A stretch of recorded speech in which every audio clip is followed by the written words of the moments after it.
The year was 1916. Woodrow Wilson was president. Joseph Bell was the mayor of Indianapolis.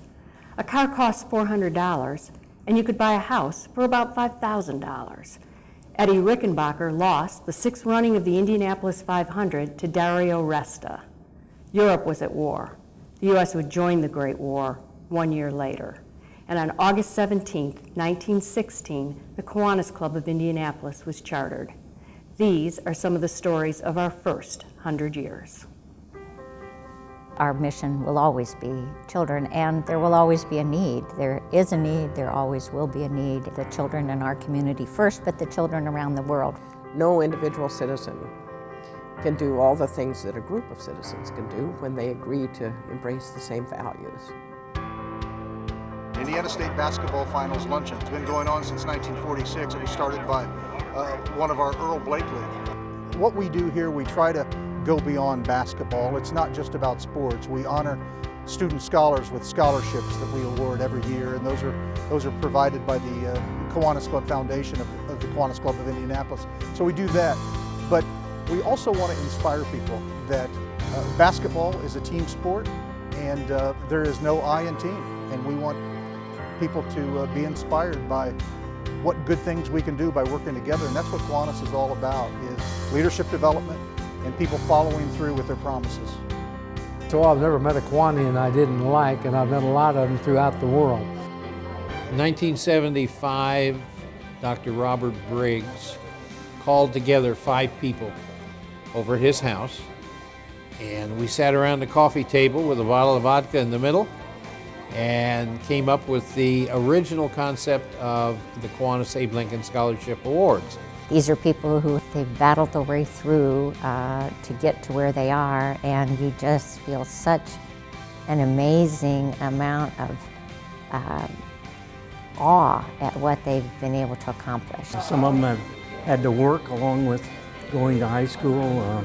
Some of them have had very serious medical problems. We've had, I'd say, a half a dozen over the years that were given the scholarships and ended up dying before they could use them. When the luncheon is over, we go away thinking, wow. But for them, if you have a muscular dystrophy or whatever, it doesn't go away. Or if you've been abused and come from a broken home, the effects of that are long lasting.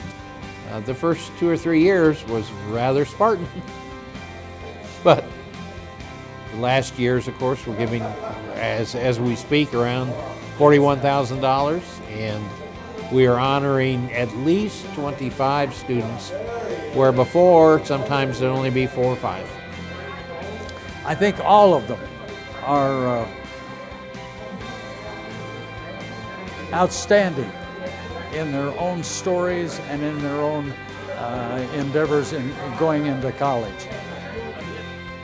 The record would reflect, of course, that I was the first woman who was selected for Kiwanis. I was able to look back a lot at that male-dominated group, and really what I saw was a great receptivity by the group to include me and to welcome me and make me feel like I was an important part of it. And they always made me feel that. We laughed and laughed and laughed on many occasions as we'd make jokes with each other and tease each other. Very early on, when I came to a meeting, I got here kind of late, and the room was pretty much full, but there was one table that had a seat. And before I even thought, I just said, "Is this seat taken?" And I sat down. Well, I found out, much to my surprise, that that was a long-time sacred cow at the Kiwanis Club. It was called the culture table, and it was only men. And many of these were men who were not receptive to women joining Kiwanis at all, and I had sat down at their table. Well, it was kind of funny because they were wonderful, very polite, and we had wonderful conversation. And what delighted me was, even after I found out that I had kind of erred in a way, done a boo-boo, they kept asking me to come back and sit with them. I think the language and the social mores have probably changed considerably, as they did in everything. I also think it's been very good for diversity in all ways. You know, the wonderful thing about Kiwanis is the impact that it has on the community. And that lines up very well with the focus on community service that millennials have, for example. The American culture is to take care of our communities, to volunteer, to be involved. And I see it as an opportunity to bring the two together. Because of the focus on serving our young people, you know, we have to provide role models. We've got to provide service in our community to make a difference in the lives of children, particularly those who don't have perhaps mentors or family members of their own that can help them. This is a wonderful organization and a wonderful club here in Indianapolis because there's such a variety in the different areas of service that we provide for young people in our community. Kiwanis means a lot to me. I could never give back what it has given to me. We used to be the largest club in the world with over 500 members. We used to have 100 to 200 people at meetings. But I think the commitment level may be higher because people really have to make a commitment to come. They really have to make the time. They have to go out of their way. So I think in some ways the club is really stronger for its mission.